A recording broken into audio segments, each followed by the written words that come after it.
Corona की दूसरी लहर के लिए जिम्मेदारी किसकी, इसी मुद्दे को लेकर लगातार दंगल में यह बहस जारी है। भारतीय जनता पार्टी की ओर से गौरव भाटिया और गौरव वल्लभ हमारे साथ कांग्रेस पार्टी की ओर से जुड़े हुए हैं। इन दोनों का ही रुख करें उसके पहले आपसे कुछ ही देर पहले श्वेता सिंह मेरी सहयोगी ने केंद्रीय मंत्री रविशंकर प्रसाद से बातचीत की।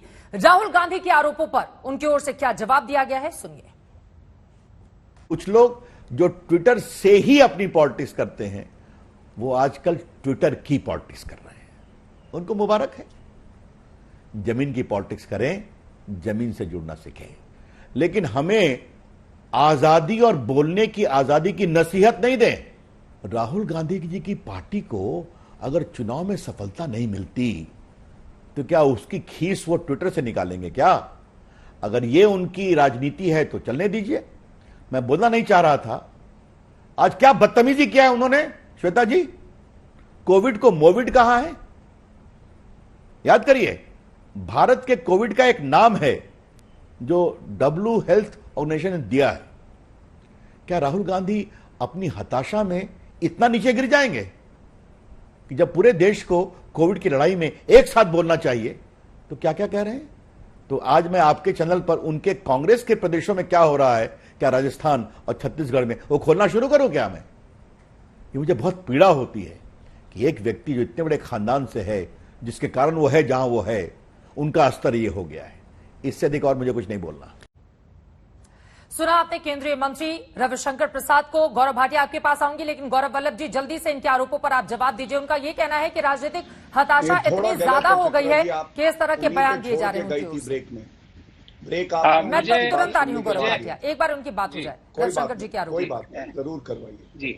माननीय मंत्री जी का मैंने बयान सुना, अब वो तो है नहीं, वरना मैं उनसे पूछता, माननीय मंत्री जी उत्तर प्रदेश और बिहार में क्या हो रहा है? बिहार में तो कई लोग एम्बुलेंस की चोरी करके बैठे हुए और पकड़े जा रहे हैं सरेआम। उनके बारे में बोलना शुरू करूं क्या मंत्री जी? मंत्री जी, उत्तर प्रदेश में 2-2 हजार लोगों की लाशें गंगा मैया के अंदर तैरती दिख रही है, उसके बारे में बोलना शुरू करूं क्या मंत्री जी? सवाल ये है चित्रा जी, जो मैं शुरू से पूछ रहा हूं कि जब मई 2020 में दुनिया के सारे देश वैक्सीन खरीद रहे थे तो हमने 2021 जनवरी तक क्यों इंतजार किया? बताइए गौरव भाटिया। लेकिन गौरव वल्लभ, आज ही प्रकाश जावड़ेकर की ओर से कहा गया है कि राजस्थान में एम्बुलेंस के भीतर महिला के साथ रेप किया गया है। सवाल ले लूंगा। महिला से रेप हुआ है एम्बुलेंस के भीतर मैं अपनी राजस्थान में। चित्रा जी, मैं अपनी बात कहता हूं, फिर मैं आपका सवाल ले लूंगा। जल्दी से अपनी बात खत्म कीजिए। गौरव भाटिया बोलना चाह रहे हैं, बोलिए।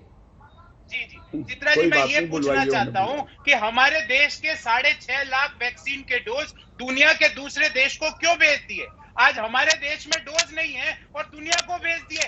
वैक्सीन डिप्लोमेसी की बात करके हमारे यहाँ वैक्सीन एडिक्वेसी नहीं है और ये वैक्सीन डिप्लोमेसी की बात कर रहे हैं। सवाल ये है कि आपने अपने कर्तव्यों से आप क्यों भागे? दुनिया का एक देश बताइए जहाँ पे प्रांतीय ठीक है सर, जो सवाल पूछा जा रहा है गौरव वल्लभ, उसका भी जवाब देना चाहिए। ठीक है, आप दीजिएगा, लेकिन एक बार गौरव भाटिया की बात हो जाए। जो आरोप आप बार बार लगा रहे हैं, उनका ये कहना है कि जब मई 2020 में दुनिया के तमाम देश वैक्सीनेशन का ऑर्डर दे रहे थे, उस समय गौरव भाटिया हमारी सरकार कहां थी और वैक्सीनेशन का ऑर्डर जनवरी 2021 में क्यों दिया जाता है? इसीलिए यह स्थिति हिंदुस्तान में पैदा हो गई। चित्रा जी, देखिए कैसे झूठ बोला जाता है आपके चैनल पे। मैं बता रहा हूं, अभी गौरव वल्लभ ने कहा 15 लाख लोग वैक्सीनेट हुए। मेरे हाथ में है, ये बड़े प्रतिष्ठित अखबार की है। कल के वैक्सीनेशन 24 घंटे में 29,22,000 हैं। ठीक है, तो ये पहली चीज इनकी झूठी। दूसरी बात, इन्होंने कहा कि जनवरी में ऑर्डर दिया गया। बातचीत की शुरुआत जून में ही हो गई, जून 2020 में।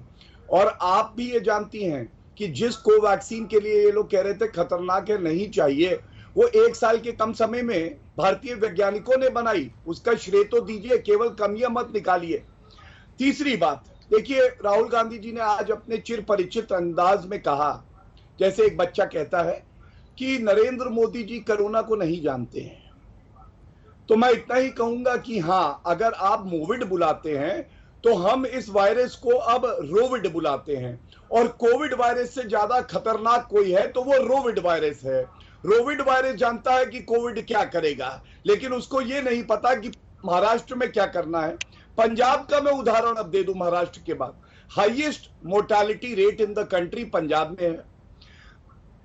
किसानों का मुद्दा आया, कैप्टन अमरिंदर सिंह ने कहा कि नहीं, इस वक्त हमारी प्राथमिकता कोविड को परास्त करना होना चाहिए। राहुल गांधी ने सुनी थी क्या? हाँ। राहुल गांधी ने कहा नहीं, हम तो समर्थन दे रहे हैं। सोनिया गांधी ने तो चिट्ठी लिख दी। और मैं एक बात और कहूंगा, और बिल्कुल स्पष्ट कहूंगा कि हाँ, अगर ये कहते हैं नरेंद्र मोदी जी गलत है, ये इनकी सोच है, क्यों है मैं आपको बताऊं। हाँ, नरेंद्र मोदी जी ने 15 महीने एक एक क्षण, एक एक सेकंड, एक एक मिनट, एक एक दिन केवल और केवल एक चिंता करी कि अपने नागरिकों की जान कैसे बचाए। और राहुल गांधी ने तो छुट्टियां ली, थाईलैंड गए, कभी इटली गए। तो नरेंद्र मोदी जी तो गलत है, छुट्टी पे भी नहीं गए। दूसरी बात, नरेंद्र मोदी जी ने तो पीएम केयर में डोनेशन दिया। मैं पूछना चाहूंगा, बताइए, सोनिया गांधी करोड़ों की संपत्ति, मैं तो वो वाली कह रहा हूं जो एफिडेविट पे देती है, लाखों करोड़ों जो गबन कर दिया, उसकी बात ही नहीं कर रहा हूं। कितना डोनेट किया आज तक राहुल गांधी और सोनिया गांधी ने, प्रियंका वाड्रा ने। और तीसरी बात, प्रधानमंत्री जी, एक मिनट, नहीं, मैं खत्म कर रहा हूं, बिल्कुल कर रहा हूं, थोड़ा सा इंतजार करिए, कर रहा हूं। प्रधानमंत्री जी भावुक हो गए क्योंकि डॉक्टर से बात कर रहे थे। वो डॉक्टर जो जान पे खेल के देश के नागरिकों को सुरक्षित रखे हैं, और इन्होंने कहा ये नौटंकी है। भाई गलती नहीं है चित्रा जी, भावुक कैसे हो गए?